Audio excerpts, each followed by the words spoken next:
You are streaming live, sir. Oh my God. We are back. Jeffrey, we are live and in color. So, how is everything going with you, buddy? Welcome back to the show. I'm doing well. How you doing, sir? Hanging in there, my friend. Now, I'm just trying to pull up my other screen here so I can follow along. You can. Okay. Well, I'm going to make sure that all of our business is in order here before our guest joins us. And we have a very special guest because she is in the top 0.00001% of all female arm wrestlers. One second. Sorry. Volume is on. Yeah. Bush League, Jeff. Bush League. Relax. Okay, solved. Yes. And while we await her arrival, we have some sponsors to thank, as of course. Western Survivor Beef Jerky. We have the best beef jerky on the planet today. Visit them at westernsurvivor.ca or see them on Facebook at Western Survivor Beef Jerky. Adam Vandell, if you are in the show today, let's hit our guests up with some of that fine beef jerky. We got Misfit Powerlifting and Strength Shops. Visit them at Misfit Strength and Powerlifting on Facebook. As well, we have Insight Arms out of Lloydminster, Alberta, custom-made precision shooting firearms made by one and only arm wrestler Harley Green. And we have Israel Arm Wrestling Club, obviously the best arm wrestling equipment, tables, handles, all sorts of arm wrestling exercise equipment. See them at Israel Arm Wrestling Club on Facebook or israelarmwrestlingclub.ca. All right, Jeff, did you mention my couple of guys that I need to thank for supporting we the channel? Pound for Pound. Thank you, Pound for Pound. And we are fueled by Supplement King. Took your line, Ryan. Well, that's not my line. That's the company line. But I agree because it is true. And I am fueled by Supplement King, as you can see behind me, off to my right. Now, we need to thank our Patreon members. Mm-hmm.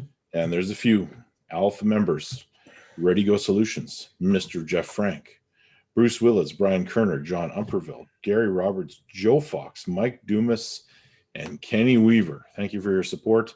And as per usual, we have the draw going on once we get to 100 members between the Patreon site and the YouTube channel. Any tier, so $2 will get you in there. Any tier, and we will draw for a brand new Israel Arm Wrestling Club table. Now, Gabriela is joining us, guys. So fire up the questions in the chat in preparation for her to get here. This is an opportunity to ask questions of and speak to one of the world's elite female arm wrestlers. So fire them up, guys. Let's see them. Jeff, what else is happening with you? Well, as you can see by my background, I'm still in Vancouver.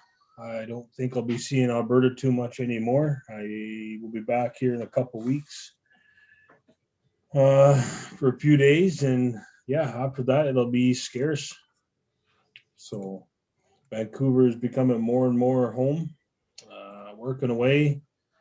And tonight, finally get back on the table with the one and only, one of the most experienced arm wrestlers in Canada nationally. Hold on. I was talking about Clayton Faulkner, but we have Gabriela Vasconcelos here, guys. Hi. Gabby, how are you doing? I'm very fine, thank you. How are you guys doing? Doing well. We're awesome. Welcome to the show. Welcome to the show, episode 50. So you are our guest for the 50th episode of the Total Arm Wrestling Show. Honor for me. I was very pleased when you guys invited me, so thank you. This is very, very special because I don't think I've done anything 50 times in a row. There are so many ththat I could say to you about that, Jeff. I threw that out there for some good content. Okay. Fire away. That is amazing. He hasn't brushed his teeth 50 days in a row. He hasn't. Never. There's times when I'm out in the bush, I don't brush them for 2 weeks straight. Oh, that's terrible. That is terrible. Gabby, how are things in Brazil? Terrible. Really? Uh, One of the I things bet you. I bet you the weather's nice. For sure. one of the things I always like to ask is how everyone's dealing with what we faced in the last, well, about a year. So Okay. tell us about that. We have the worst president ever. So I can't really figure if I can separate like my political vision from whatever is happening. But one thing is for sure, like we have never had like such a, I don't even know the word, like Absolute craziness. that would work. Insanity. Like a group suicide, a massive suicide. And we have actually like no plan at all to contain everything related to the pandemics. And our government thinks basically it's nothing, it's just like any kind of flu, and we don't have to do anything. We don't have to, I don't know if I'm saying, I've heard similar things from people in the US, which I don't agree. I just don't want to get that so deep, but I do believe we have to wear masks. I do believe we have to protect each other. I do believe that it's not just a flu. And even if it's just a flu, why don't we protect each other? Why we keep being neglected, and why we don't really care about each other? If like the things that we have to do to contain everything is so simple, why it's such a hard job for us to do? I don't know. And that bothers me a lot. And like right now in Brazil, we are in the worst situation since last March. So we are not learning anything. We are not improving. We're just getting worse. And that bothers me a lot because although I love my country, there's just one thing I love more than my country, that is traveling. And I can't do anything related to that right now. And it gets me in my nerves. And anyway, like there are a lot, like almost 3,000 people dying every day. And okay, that's interesting because we're very opposite of that up in Canada. We are so restricted that people are actually at the other end of it and hoping that things get lifted pretty soon. Exactly. But one thing that bothers me the most is that we are not flexible with the things right now. People just don't respect it. Like the restrictive laws applied. I don't know. Like a month ago, when we were in a restrictive, but not so restrictive as right now, but in a restrictive like matter, I don't know how to say. I was just driving home and I saw like we have this neighborhood in my city where there's a lot of bars, and there was like so many people that I was even, I was super scared because I had no idea that things were like that. And people were not like, they didn't care at all. And I was so sad because there are so many people doing their part, and like double of the people not doing their part, that we're never gonna go anywhere soon. So yeah, that what bothered me the most, because there's so many people that don't really care about it. They just think it's a flu, or they just think if everybody can stay home, they just can go anywhere and have fun because they deserve and we don't. I don't know. That is interesting because that is very different than what Jeff and I are experiencing up in Canada. Well, and what's that, Jeff? no, I was just, yeah, I mean, absolutely. Here in Canada, it's completely different. But I mean, there's no question statistically. I mean, if you look at it how it is across the world, every single country is unique in their own vision. Now, the United States is a classic example of why people are very skeptical, because to me, you could almost call the scenario. You have Donald Trump in there who was working, vigilantly to get this vaccine rolled out. He's doing his thing, and I remember Bob Brown saying to me in December in Boise, "You watch when Joe Biden gets elected in, that these numbers are going to drastically drop." Look what we're seeing in the United States too. I mean, 16 states are wide open, no masks. I was in Idaho running tournaments, and nobody's wearing nothing. Everything's open, and yet you see the daily cases just absolutely plummet. So I think it's really hard to tackle a situation when I personally feel that the data is completely convoluted or misconstrued. So it's hard to assess anything logically or intelligently from my opinion. Yeah. Well, it's true. And how has it affected your arm wrestling? Obviously, we cannot travel, so nobody's really doing that right now. But what is going on with you in the country? I went to my gym basically every time I wanted, but it was illegally open. So we were like hiding, going upstairs and trying to it was weird because we were just going in and out like we were criminals. It was weird. But I kept on going actually. But actually this week, starting tomorrow actually, because we are in a similar situation as a lockdown right now, because we have like 100% of how do you call it? It's not ICU, it's like intensive care. Oh, yeah. The hospitals are full. Yeah, they are full. Yeah. So for the first time, they're considering a lockdown. But because we've had a lot of people going against like closing the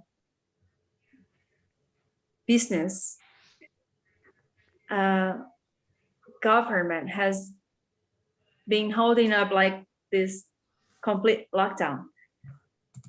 So I don't know what's gonna happen, but as for now, we are not supposed, like, it's 10 p.m. here and I'm a friend's house.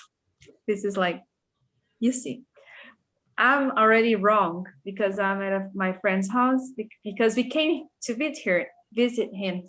And it was like 6:30 and we're still here, but legally we were supposed to be at home by 8 and we are not, because it's been so long since we've met each other that we are here talking a lot and we missed on track of the time. And I was like, oh my God, I have to be home because I have an interview to do today at 10. And I didn't go because he was like, no, don't worry. You can use my computer. You can do your thing here. So kind of that's how Brazil works. We always have our way to get away with things, which is good sometimes, but it's not that good other times. Yeah, it's a very unfortunate situation for everybody. We have nothing. As far as I'm wrestling, we have nothing. We have had our last event was last February, and official event, right? And then on probably last October, we had this guy, and things were more flexible. We had this guy who organized his event with a few super matches, and I don't recall he having like a real tournament, which is about super matches, and that was it. We have had nothing since last February, and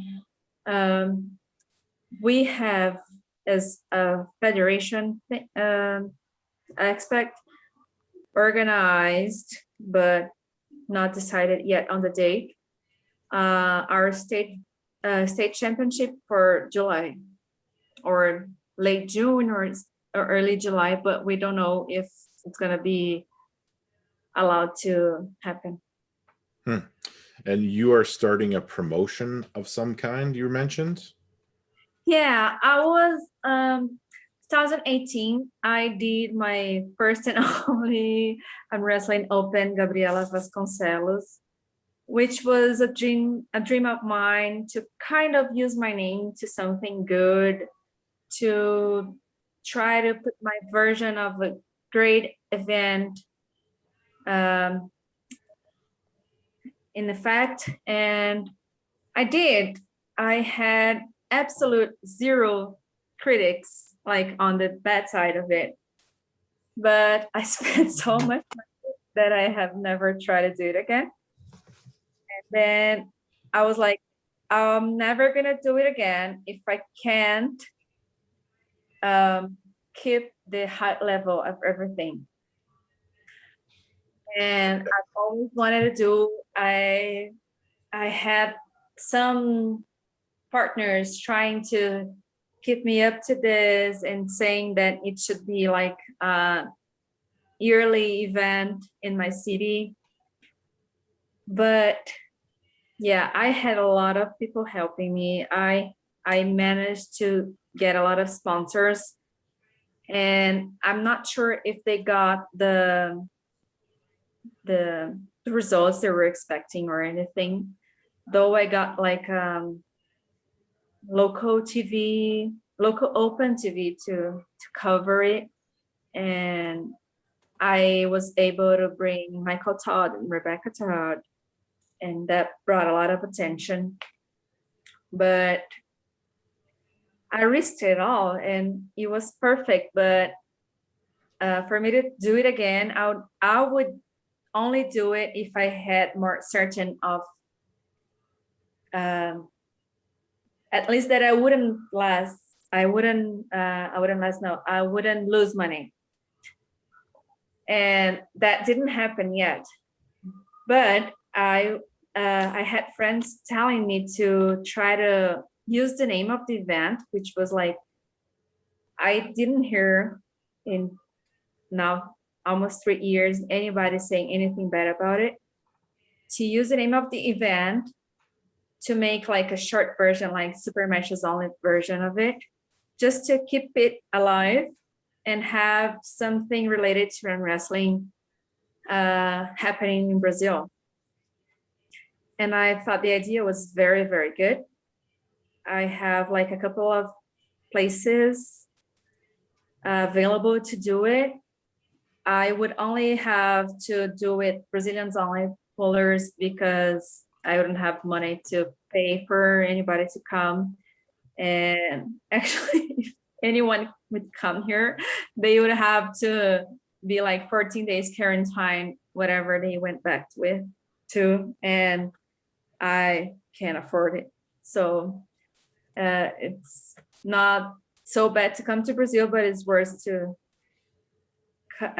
go back from Brazil to anywhere in the world.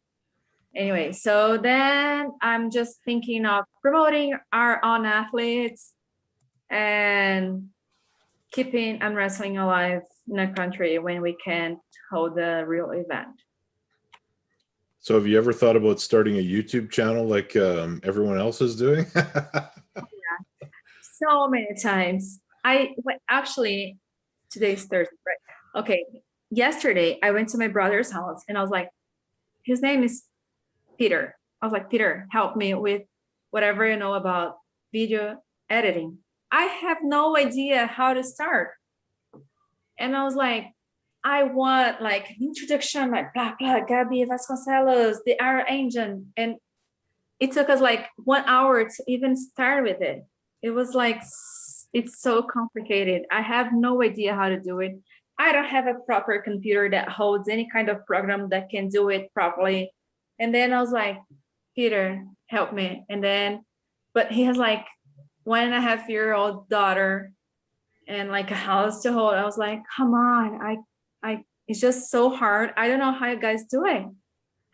And I started, so I thought about it like so many times. And there were times that I took my camera, which is my phone, which is like bad, to my gym, and I tried to record it like naturally, my workout. It turned out so bad. And I was like, no, I'm not gonna post that. It's not, it doesn't even make sense. And then there was this day when I tried to do like strict curl. And then I was like, I suck at it. I'm not gonna post that. So I'm stuck in my. Well, I can tell you, you don't have to be very good at it to start a YouTube channel. And if you're like me, you can just do curls until you hurt yourself and then post that video and it gets lots of views. We had JH Pipe Fitting Getner done ask if could we see Gabby at the TAL maybe. Well, Gabby and I did have an agreement for the Red Deer Charity Classic. She was going to come to Red Deer to Canada here to pull, and that's still on the table whenever we can travel. So yeah, she's already a part of the TAL. We've had an agreement for almost a couple of years now, and it just hasn't come to fruition with the COVID. So yeah, she is scheduled to pull Christine Flicka, who is a national champion here in Canada, once we get things resolved and we can travel again. So unfortunately, this year it's not looking promising again. It's we're getting to that point where our government too hasn't made any decisions, and it really affects international travel. So we'll see what happens in the next couple of months. But yes, she is scheduled to pull for the TAL. Yeah, I was so super excited for that. And super excited for it. Like, I've been to Canada in 2008 for Kelowna Worlds, and although I was very restrictive about where I traveled to or what I actually know about it, but it has since ever been my one place to explore. Like, I've always wanted to explore Canada, and I know how big it is and how different it can be, but sure, Calgary and its area, it's like one place to go. So when we talked and you invited me, I was super, super excited. So much so that I invited all my friends to come over. Yeah. And like a very good group, like of 6 or 8 wanting to go. Not sure how many actually go, but we had like a few Brazilians that would be willing to go if prices were affordable. Well, what's terrible there is I had so much traction going with sponsorships, especially for the Brazilian team from Red Deer and Alberta Tourism, to bring the entire team to Canada on their dime, as we talked about. And unfortunately, I mean, we're still going to get there and it'll happen. But I mean, it was pretty cool to see that the Alberta Tourism here in Canada was willing to pick up the tab to bring the Brazilian team here to pull here. So. How cool. Yeah. And then like, I don't even know. Like, I'm super like disappointed with everything right now, because I really thought that this year things would have changed or would be better or would be on the right path to changing, or anyway, would be getting better somehow. And I don't actually, now I don't see it happening, but like maybe a couple of months ago, I could see it happening. And I did this stupid thing that I bought my tickets to Worlds, and now I'm just trying to figure out how I'm gonna get this money back, because I know that is not happening. Where is the Worlds this year? You're going to WAF, correct? Because Brazil is still affiliated with WAF. Yeah. So where is the World Championship? Where did you buy tickets to? I bought tickets to Georgia. Okay. Which well, actually, like, if was so terrible, like, because if we buy from Brazil to Georgia directly, it's like, I don't know how to say, but probably around $3,000. And if we bought, like, we went to Spain through Portugal and going to Williz, which is Georgia capital, but it's not where Worlds is happening, and then we'll have to go by train. Like, it's like such a not comfortable trip, but we bought because we thought the prices were good. Now we have no idea if it's really happening. And after Europeans got canceled, I started to doubt that this is really happening. Yeah, I think it's a fair assessment to say the Worlds. I think though even the IFA Worlds in Orlando is a big if. I think it'll be more of a North American Championships than it will be a World Championships. It'll be a United States Championships. Yeah, but there's one question I want to get to, Gabby. Somebody asked. Hang on, is this the Ben Olsen question? No, I'll let you. I have to read him first because okay, go ahead. He's super chatted it. Fine, yeah. That's my idiot brother-in-law who's sitting 30 feet over there, and he says, "Gabby, who do you think would win in a fight? A grizzly bear or a silverback gorilla?" Seriously? And he paid money to ask that question. Oh my God. I have no idea. Okay, man. We don't have bears in Brazil. And you have gorillas in Brazil? No. I don't think so. No. But like very far in the forest where I have no idea how to get there to the monkeys. We'll just say a grizzly bear because we have lots of grizzly bears here in Alberta and BC where I'm at, and they're tough. Okay, so I'll go with that. I have no idea. Although there's this movie about the monkeys, like the gorillas. I don't know how to call it in English because all the movies that are translated to Portuguese, they become a completely different name. How they call it, where the monkeys fight against the humans. The Planet of the Apes movies. Planet of the Apes. Yeah, and this one, I don't know. Yeah, so that's what we do here. We have super chats that come in and they ask questions, and they pay money to ask these questions. So Joe Fox comes in with a $3.99 super chat, and he just has a little thing that says fist bump. Fist bump. So, and then we have Ronan that says, "Hate to be off topic, but who wins, King Kong or Godzilla, and why?" Oh, come on. You're way out of topic. I'm not going to answer that. You don't have to answer it. Okay, let's get a real question here.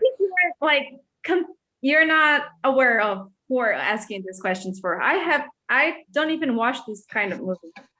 Perfect. What do you think of the King's move, Gabby?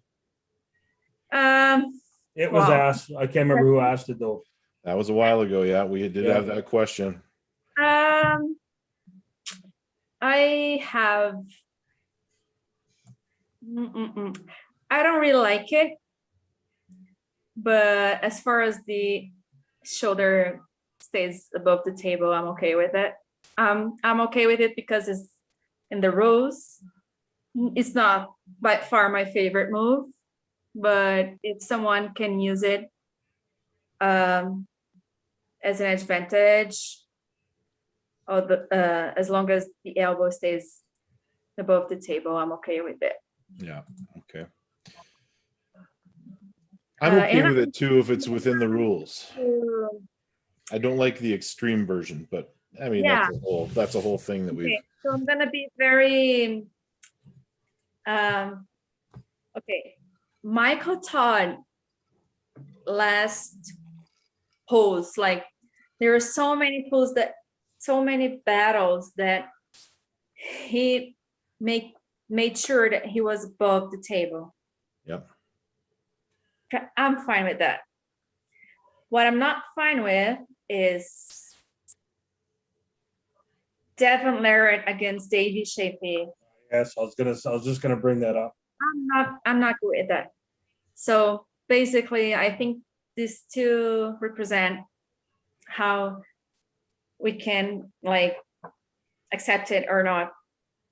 Like even I think even Michael Todd against, I don't know, his last few matches, he was super okay with it. Devin Larratt and Davey Shafee, I was so angry that I was up so late to see that match. I was very angry. Oh yeah. So you okay, you would have stayed up and watched that. Yeah. Like 2 or 3 a.m. in Brazil. And I was like, seriously? I'm gonna go to sleep. That's the extreme version of it. And that's not, I don't think it represents arm wrestling. I completely agree. There was Gabby, there was a question in the chat here, and it asked, how would you do against Nahana Babiev? Against who? Nahana Babiev. Rustam Babiev. Is that Rustam's sister? Is that sister? Yeah. Yeah. But I mean, I think I think Nahana pulls in like the one, I don't know what kilo. I think, I can't remember what she pulled at WAF. I don't know who that is. Sorry. I'll find a picture of her and I'll put it up, and then I think you'll. I could be pronouncing her name completely wrong. Yeah, no, I'm just gonna clarify one thing. I'm very, very, very bad with names. It's not like 5 years since I've known who Devin Larratt is. And I don't mean to disrespect anyone, but I'm very bad with names. And I don't know what happens. Like, there's so many upcomers pullers that they know like 3 times as much as I do, and I've been pulling for 20 years. And I blame myself only. I'm just not good with names. I used to be, but I'm not. So can you see this picture? Oh, okay. I know who she is. And probably because of pronunciation, which I'm not sure if I know how to say her name properly, but she is like at least 25 to 30 kilos less than me. Yeah, I thought it was the weight classes were. I know she's super strong because she can like hold on the I don't know how to say it. It's called bicep curl. My weight, like 85 kilos. And I don't know if I can. So I assume she's super strong, but I've never pulled her. I think I would probably win, and I hope I would win easily because she's so much lighter. But I would never neglect her strength or thought it would be easy or. Yeah, I don't think that. Yeah, I completely agree. Preference in her weight class for sure. So there's a couple of things I want to cover. One of the ones with when you were talking about the YouTube channel and you said you weren't good at the editing and stuff. Who does all your stuff for Instagram? Because you get a lot of followers and a lot of things, a lot of people hit like on those things you post. So I guess my question is, why not just expand that a little bit and post it on YouTube? That's a good question because I do it all myself. I'm just training there. And then I was like, that sounds like, I mean, not that sounds, but that looks like a good exercise to show people that I can do. Vitor, he's my coach, he's my boyfriend. Record it for me. And then I do like a couple reps. I right away post on Instagram. And that's it. I don't know how to do it bigger. I don't know how to do it interesting for Instagram because, in my opinion, which I can be wrong, Instagram has to have like this introduction and then, okay, this is Gabi Vasconcelos training, woohoo! And then me training, and then like at least a minute of video happening, and then subscribe and activate the notifications and all that. I don't know. I don't do it. Oh, it's Basically, so easy. that's what I think. You have to watch Devin Larratt's videos because he is almost famous for not having any production value whatsoever. So he posts very raw videos with no introduction, and he gets tons of followers. I think that's a good way to start, and I think you would get a lot of stuff going on right away. Yeah. Even look at Matt Mask's recent channel where he's basically just talking to the camera and posting that raw video without an introduction, without really much editing. Am I right, Jeff? Yeah, 100%. I mean, he got 10,000 subscribers in like 3 days, and just him talking into a camera. I mean, he's hitting 17,000 likes, and so That's a lot. Yeah, because I think that I haven't followed many YouTube. I mean, I subscribe to them, but I don't really watch videos on YouTube, even if it's arm wrestling videos, because I don't really like long videos. So I think that if I don't like it, I want it to be like a very, like, I don't know, if it's like 3 minutes long, I don't even watch it. The only videos that I've really watched it, the whole thing, were the ones that they were predicting my fight against Sarah. I'm not ashamed to admit it. I watched all the podcasts, all the videos, all the predictions about my debut at UAWL, and that was it. Actually, I watched a lot of videos of WAL fights to learn the rules, but then I think because if it's something it's not really like very interesting and short and resumed and right there, I don't have enough patience to watch the whole thing. And I keep thinking that people can think the same, then I just don't do it. But I really want to. As I said, I went yesterday to my brother's house so he can teach me how to edit video and how to put them together and how to, and then what we did was that we started to try to do like an introduction to our channel, to my channel, with my name and everything, but it took us like more than an hour to do basically nothing. So frustrating. So much time. Jeff, do you want to read the super chat that just came in? yeah. It's another question for you. Okay, for now, a real question. That's how it starts. Who wins, left and right? Ben, you got to say who sent it too. You got to say who sent it. Ben Olson. Is this your cousin or my brother-in-law? Your brother-in-law. Okay. Yeah. Ben, here's the question. He's standing 6 For feet. Gabriela, who wins in a best-of-5 match, left and right, between fellow Brazilian Marcio Barboza and Ryan Espy? You know what? When I just started, Marcio Barboza was moving to the US. So I have never talked or met him when he was in Brazil. Mm-hmm. He lived in Brazil.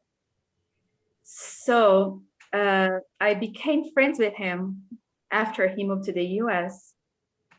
But I don't know. Uh-oh. I'm gonna say I'm gonna say Ryan wins left and Marcio wins right. so I can be in the middle. I'll take it. You're Now- better left hand, right? Yeah, that's what people say. So Now, that being said, I think you were there when I arm wrestled Marcio at the Worlds. and that being said, I said that I'm very bad with names and people. And So I probably have met many people that I have no idea. And that's not, I'm not being like, I'm not kidding. I'm serious. I remember like 1-1. there was this world in 2012 in Brazil. I was part of everything. And I remember Vitor saying, oh, remember that person, they were here. And I was like, who is that person? I'm not happy with that. I'm not proud of that. I don't know. I don't remember. I'm very sorry about it because don't be sorry. I want to be grateful for what people have done. I want to recognize great athletes. And probably when I see them, I recognize them, but I don't actually know the names, and I'm very bad with. After I start being a gymnastic coach, which was like 2008, I became very bad with names and people. I so many kids, and I don't know. I don't remember their names. Now, you know who Sabin Badlescu is? I do, yeah. Sabin? Mm-hmm. He's there's a lot of people in the chat thinking that Jeff and him are the same guy. Who said that? It's all through the start of it. Anyway, back on track. I got some questions for Gabriela. Okay, you go ahead. So, actually, I want to say something first. On one of these shows, we have to read the names from the Troll Army because they're great. Oh, they're great. Desperini is one of the best ones I've seen. Here's a new one. Larry Wheels cramped ab. So here's a couple scenarios, Gabriela. Who wins in the rematch between Michael Todd and Devin Larratt? Cool. It's gonna happen soon, right? That's a tough one. I got my thoughts. I don't think I got mine like set already, but I've heard Devin is getting a lot of weight in, and I think it can be very difficult, but I don't know. I actually have like special feelings for Michael Todd. Like he's so kind, and I love Rebecca, and I love his family, and he's been very welcoming to me. I have a hard time separating things, but anything that happens, I think is gonna be like 3-2, like score, final score. I don't think it's gonna be easy to any of them. I don't know if getting that much weight, I don't know how much weight Devin's putting in, but I've seen people putting a lot of weight in and not getting as much strength, like proportionally. Like it doesn't work that way, and maybe it can get in the way of his endurance because it works that way. So I don't know. I'm 3-2 to Michael Todd. I think this will be 3-0 for Michael Todd. And that's no slight on Devin. I just think I know they're trying to build this match up, but in reality, we're seeing the best Michael Todd that we've ever seen in our life, and we're seeing. I don't think we're going to see the best Devin just because of the health issues, and so I think I don't think this will be even as close as the last one. Devin cannot press Michael Todd any better than he did the last time, and his only option is to King's move a top roll with him and get him out of that. And I don't think that he's going to do any better at that because Michael Todd, that move now is 10 times better than it was back in their first match. You are actually. I don't know their current situations, like their current physique forms or current abilities, but I'm not sure how much better they can get from their last time. Yeah, well, I think Michael Todd is taking this last few months really seriously, and you can see when he went over to Dubai and trained with Larry Wheels. I mean, he is in the best shape Michael Todd has ever been in his life. There's no question about that. And I think Devin would be too, but let's just not deny the fact that Devin's had some very, very serious health issues, which undeniably has impacted how much and he's been able to train, travel, and do all this stuff. So I think we're really going to see a much better version of Michael than we did last time. And we're going to see a much less of. I hope I'm wrong. I'm only speculating, but I do believe that that's the way it's going to be, and it'll be 3-0 Michael Todd. Isn't it interesting that we can, like, Michael Todd has been pulling for such a long time, and we can still like say for sure that we can notice his improvement. Isn't it interesting? Isn't it like amazing? Because he's so good, and 100%. And like, I feel as for me that I've been good, like this line, maybe like here. He keeps going up, and that's impressive, huh? Well, Let me ask you this then, Gabby. Can Michael Todd stop Levon?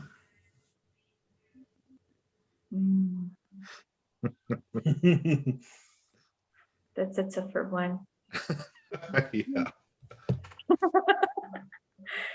To be honest, and don't kill me for not being like an arm wrestling enthusiast of being a lot of videos. I didn't see their sparring match like in Dubai, but I think so. They didn't I think have he can stop it, and once he stops, he can pull it back. Wow, that's good. I'm impressed. I thought you were going to say the other thing, that Levon would go right through him. There is one thing that I saw that I was so impressed. That was when he pulled against Pushkar at Slotty 2017. Yeah. I was there and I saw it live, and Pushkar was huge and Michael Todd was huge. And it was so impressive how much pressure from up to the pad Pushkar had in, and Michael was really able to hold, like, it was really impressive. And I probably was the only one cheering for him in that room because everyone else was mad at me because I was screaming so loud. But that was something I believed. But when I saw, it was even more impressive.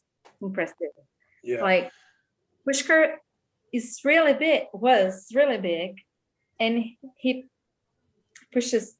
was to push with his shoulder in and all his weight against Michael's hand. And once he was able to pronate, he was just a matter of time. It was really impressive. So I think even if Levon is heavier or even stronger, I think Michael has more experience and more knowledge to use his good points and his strength on his behalf.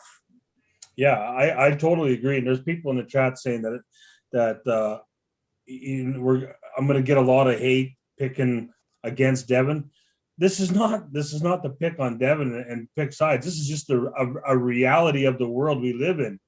Devin has a very, very serious health issue. Like, let me remind everybody in the chat, Devin has not been cleared of blood clots as of this date. Well, okay, as of last week, he still had, to my knowledge, he made the video that he still had DVT. That's a serious health issue that puts all kinds of problems into your training regimen. So I'm not just saying this to spite. I love Devin. Devin's a friend of mine. Don't know why you're picking on him, Jeff. Don't know why you're picking on him. This is just to speak This is just the reality of the world we live in. We are going to see the best Michael Todd we have ever seen. That's undeniable. We've seen what he's done. He's taken his training, his diet, and everything to the absolute best that he can do. I don't know how much Devin has been able to do and how much he'll be able to gain in a short period of time. We will see, but I think realistically, if you look at the circumstances, we're not going to see. I know they want to sell the match and say we'll see the best Michael, we'll see the best Devin. I don't know how you can say that you're going to see the best of both guys. Yeah. Well, let's move on from that because I want to talk to Gabriela, because when was the last time you competed? It was 2019 Worlds. Okay, so that was in October 2019. What country was that in again? Romania. Romania. Okay. And you went undefeated? Yes, both. Okay. Now, when was the last time you lost a match? Now you have to think about that, which is impressive. It was 2016 when we brought Makieva from Russia to Brazil at Arnold Classic. I lost badly. It was like, I think it was 3-0 left-handed and 4-1 right-handed. Okay, and now she is apparently retired. Yes? She's completely retired, and I'm not really allowed to mention her. So who is left? Who is left? Who? Eglė Vaitkutė from Lithuania. Okay. So is actually, she was my last loss. I forgot about it because it was, yeah. I went to Zlati 2017. I beat her left-handed and I lost to her at the finals. And then, yeah, I lost to her both hands, but at least I got one win over her on left hand. So how many women arm wrestlers in the world are there for you to compete against right now that are on your level? Is there 4? Is there less than that? Okay, so Eglė Vaitkutė, Sarah Beckman for sure is always it's always high level. I have no questions about it. There is this one new girl. I don't know if she's, and I'm sorry for saying that, she's like, I don't know the word, like she's marketable. I don't know if there's a word for that. Yeah, no, that's a perfect word. She's from Slovakia. She's like 21 years old and she's huge, and she won last under 21 worlds, and she won seniors worlds right-handed, if I'm not wrong. But she's very shy, she's young, and she showed somehow that she didn't really know actually what she was doing. Like she's super strong, but she has no much experience. Like she doesn't have much experience. She's like not coming and a talent that can have a great future or not. Depends. She gets herself into it. Left-handed, there's this girl also from Slovakia, Rebecca Marcinkova. I can't remember her last name. I don't know how to spell it. She gave a hell of a fight, Makieva, in Hungary. Not Hungary, in Turkey. 2018 Worlds, which was last Worlds Makieva was in, and they had a battle left-handed. So, and I had a battle with her in 2019 left-handed, and she's marketable, and she's very nice and she's a very good talent. I saw her coming from like under 18 classes and always being on top of whatever she was doing. She's very committed. She trains a lot and she loves arm wrestling. That's for me what's more important. So I guess the question I have for you is, who is the one that you would like to arm wrestle next in order to solidify your spot at the top of the food chain? Once I win Eglė Vaitkutė from Lithuania, I'll be kind of satisfied and maybe accept I might be the best. I wish I knew a promoter that could put on that match.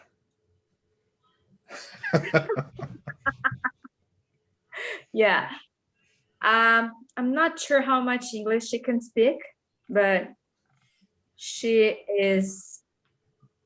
I think she is the best right now.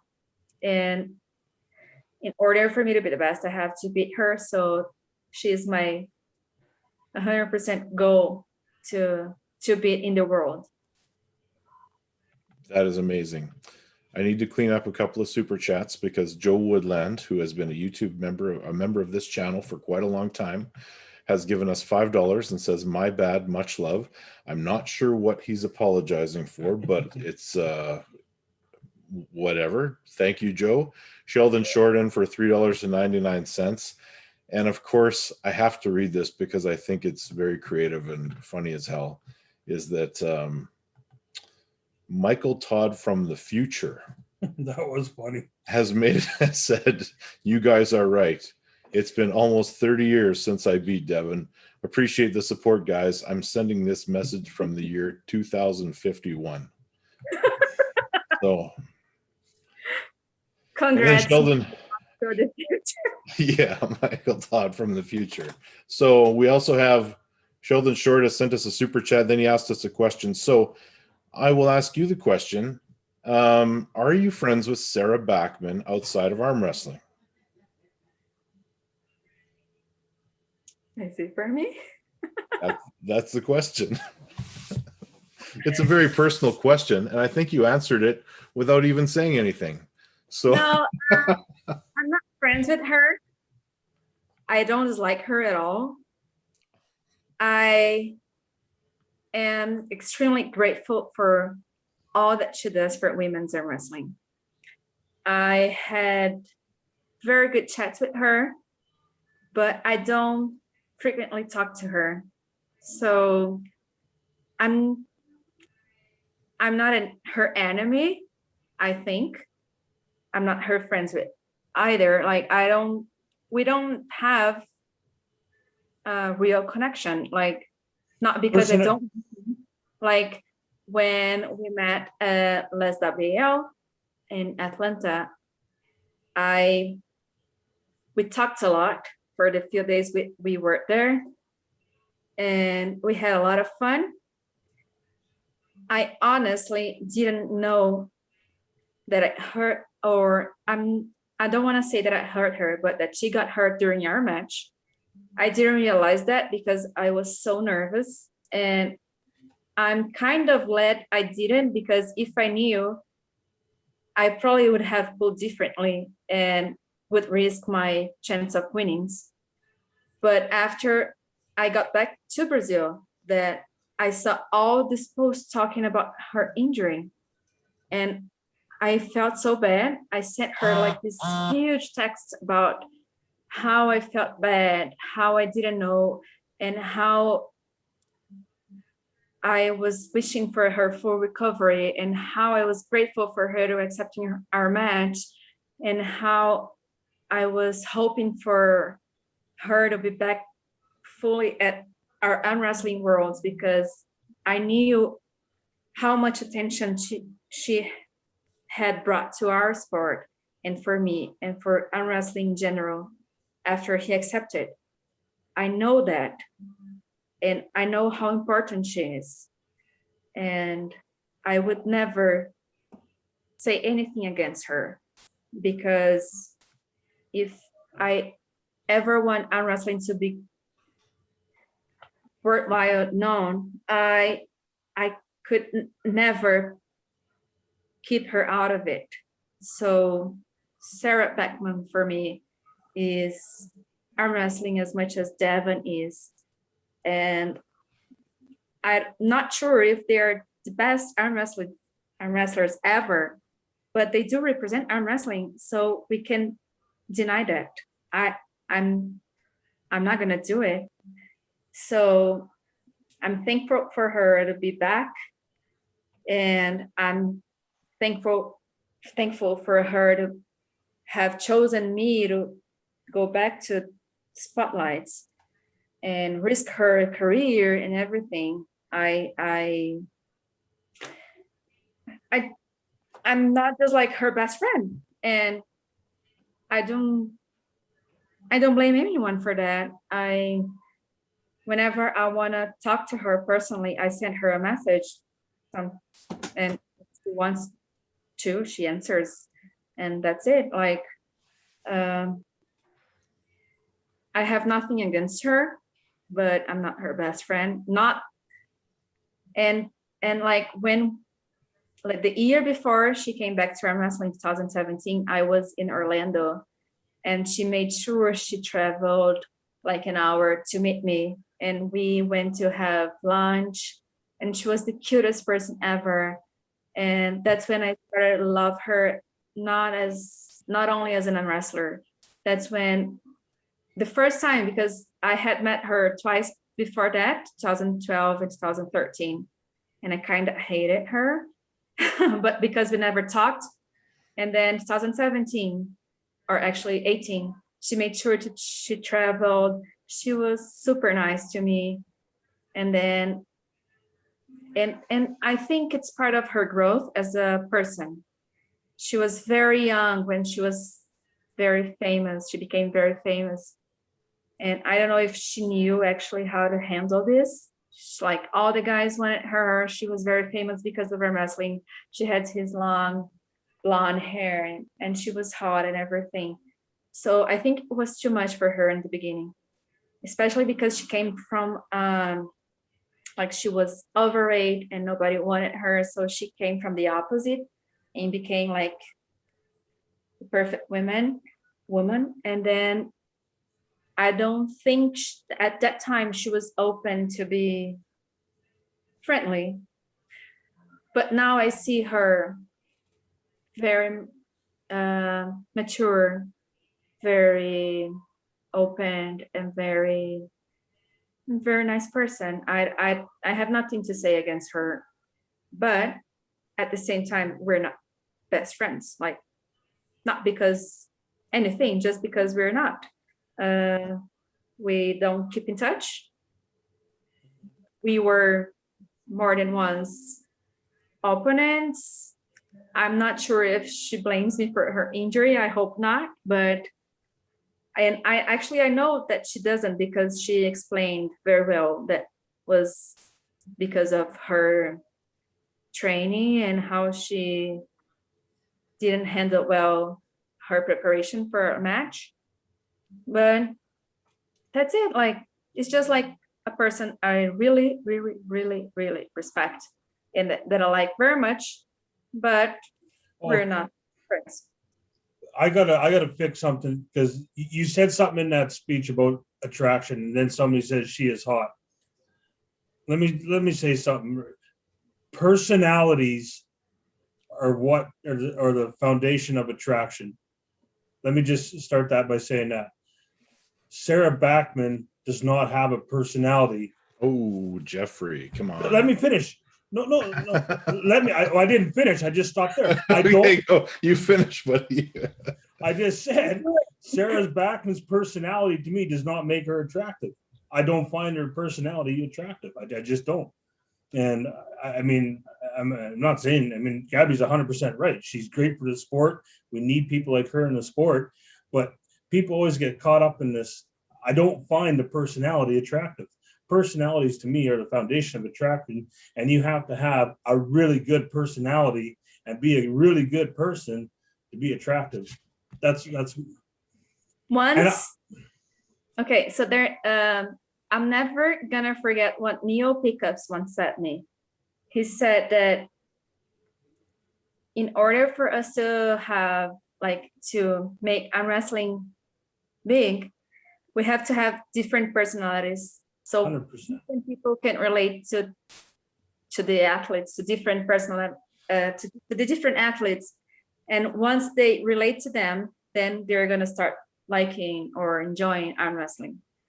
And I think because of that, that there's space for everyone. 100%. You gotta make sure that all of them get the same attention, the same. If we highlight all of them, then we can have all different people enjoying arm wrestling because of how many different athletes we can find in arm wrestling. Yeah, 100%. In every walk of life, I mean, I've never been a girl, like a woman or an athlete that it's very aggressive at the table, or sometimes I have people come to me saying that I was smiling while pulling, and I don't even realize that. And I was like, no, I was super serious. I was so focused. And then I'm like, no. And then they show me pictures, and I was like, and I don't even realize that. But whoever relates to that kind of personality that I have will like me. And then whoever relates to Sarah Beckman's personality will like her. And that's when we have all of us like arm wrestling. I don't know. That's what I try to believe, because if not, then I'm screwed. Now we do have a question, and this is we're kind of getting on to that past the hour mark here.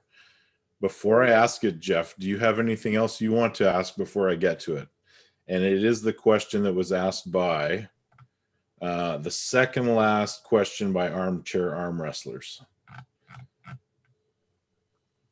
But if you don't have anything that jumps out at you, Jeff, then that will be how we will wrap up the show, because it's a very similar question to the one that I asked you when I put you on the spot years ago, when I asked you what your advice would be to my up and coming arm wrestling daughter. This is a very similar question. Are you reading both questions?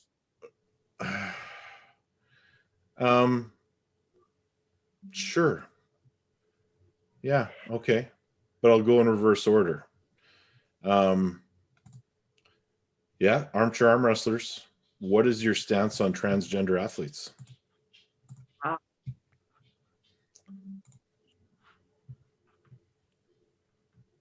And if you're not comfortable, that's okay too. Yeah, I can't maybe answer it like properly. What I want to say is that I'm in favor of Robin. She is the only transgender athlete that I've known and that I've heard of in arm wrestling. And I fought her a couple of times, and I don't recall who said that, but I recall people saying that whenever she pulled against high-level arm wrestlers, women arm wrestlers, she not really had an easy time. Maybe she didn't even won. So it's not only about hormones, it's about training. And I believe that she has her right to pull at women's class. She has done all that she needed to do to become a woman. I respect her as a woman. I would never treat her as a man, and I would pull her respectfully as a woman, and I would beat her all the time, I think. Okay. And I think that all the women that train enough and like in her weight class or similar weight class if they train enough, they can have similar conditions to win or lose. So this is not a problem for me. I like her very much. Then we have the following. Hey, Ryan. Yes. I have to get going here on this night. I do have an appointment to get to. Then you get out of here, Jeff. Bye. Gabriela, it's been a pleasure. Thank you so much for coming on the show. Thanks, Jeff. I hope things work out real soon with this COVID thing, and we can get you up here to Canada and meet face to face and throw on a big TAL event. Yeah, I'm waiting for that. I'm excited for it to happen soon. Cool. And we have Jeff. You get out of here so I can ask my final question. All right, guys. Bye, Jeff. Have a good night. Thanks, Ryan. Thanks, everybody in the chat. It was fun. Thanks, Troll Army. Have a good night. Thank you. Bye-bye. Yeah, the Troll Army is a very real thing. And yeah, they are active. But my question to you is, what advice do you have for up-and-coming women in the sport? Yeah, I think that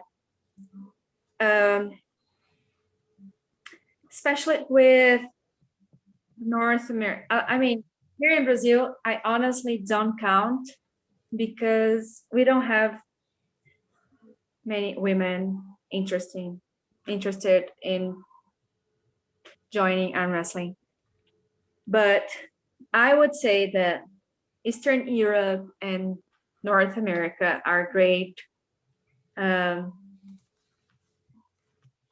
for anyone who wants to become an arm wrestler.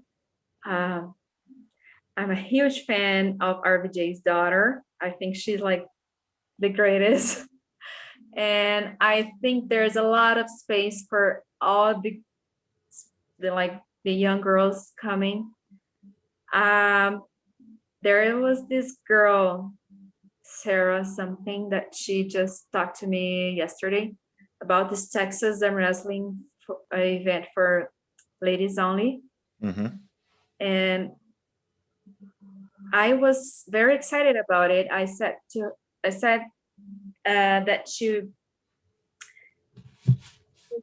even like she's new to sport, she was doing something very special that I would do if I had like enough audience to do this here in Brazil. And I think believing in yourself and becoming the best version of you and showing your personality at the table and searching for the best training partners or to becoming better every time and to improving your qualities and working on your weak points and everything. And that's like the key for becoming a great arm wrestler. And I think women or little girls, they should know that women can do whatever they want, whenever they feel like, and however they want to, just like men do. I think if the most important thing ever is doing what you love, and by loving it, you're gonna do it right. So find someone that supports you, and even if you don't find it, do it for yourself and do it with your heart, and then we'll get to the best place you can get. I'm a very much believer of that. I remember quitting arm wrestling for almost 2 years because I didn't feel the passion for it. I almost hated it for almost a year. I remember not even wanting to mention arm wrestling in my life because I had a lot of pain and because I was disappointed with people that surrounded me at that time on arm wrestling.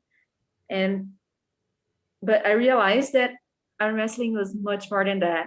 I realized that I loved it. I realized that I didn't need those people to become what I wanted to become. And I realized that I had to do it for myself. And obviously, any high level sport will maybe give you injuries, but that's going to happen anyway. So why don't you take the best out of it? And I keep reminding myself how much I have accomplished with arm wrestling. I've traveled the world. I've met so many great people. I became the best of the world. I gave interviews. I went to different places. And the most important, I had fun on the way, all the way of it. It's not where you get it, but how you get there. So I'm always going to say that the path is more important than the finish line. You have to have fun. You have to enjoy yourself. And as we don't live out of arm wrestling, at least I don't, why would we do it suffering, right? So my main concern is to do it having fun, because I spend a lot of money, I have a lot of pain, I get injured, I am frustrated sometimes, but if I compare the good with the bads, like everything that is good, it's more important, or it means more than whatever is bad. Because sometimes whatever is bad is going to happen anyway in your life, in any other sport. But loving what you do, having fun with it, and the opportunities that arm wrestling gives me, it's way more important than all the bad things that happen. So for me, that's what keeps me moving. That's what I would say to anyone to, if you want to start arm wrestling, find something in it that you love it, and then it's going to be for life, because it's never going to end. And one of the things that keeps me more motivated is that it took me almost 4 years to learn that I would never stop learning arm wrestling, how to arm wrestle. Like, it's like non-ending process of learning and becoming better, or anyway, and that's so interesting. I like to be like, if something's it's interesting, if I can learn from it, it keeps me, it keeps my attention attached to it, because I don't like easy things. And I sometimes I see myself thinking, how after almost 21 years, I'm still learning from arm wrestling. I'm still in need of having my coach near me to teach me how to arm wrestle. I'm a 3rd-time world champion, right? And then, Yep. and then I see myself learning, and then that's what gets me in. I was like, oh my God, I'm never going to stop learning. And for me, that's enough. That's enough for me to keep my love for it. That's enough for me to keep motivated. That's enough for me to keep having fun while doing it. And having fun for me is the most important thing. Amazing. And thank you for answering that question. And that is the end of our show. So, Gabby, I appreciate so much that you came on here for episode 50 with us. Wish you all the best. And I hope to see you at some event in the not so distant future. Oh, me too. I want to travel so bad. I don't know. I had so much faith in that TL event happening in August right here. I was like planning all this stuff right there, but unfortunately, I think we'll have to wait for it. Well, hopefully not too long. Yeah, hopefully. All right. But I really thank you for your invitation. As I said, this is one, like, I had a lot of fun here, and this is one way to have fun with arm wrestling. talking with friends and sharing experiences, and that's very good for me. And I think for all arm wrestlers and whoever is watching the show, I think it brings them like some fun somehow. Well, I appreciate you, and it's been a pleasure as usual. Yes. And you enjoy the rest of your night at your friend's house. Thank you. All right.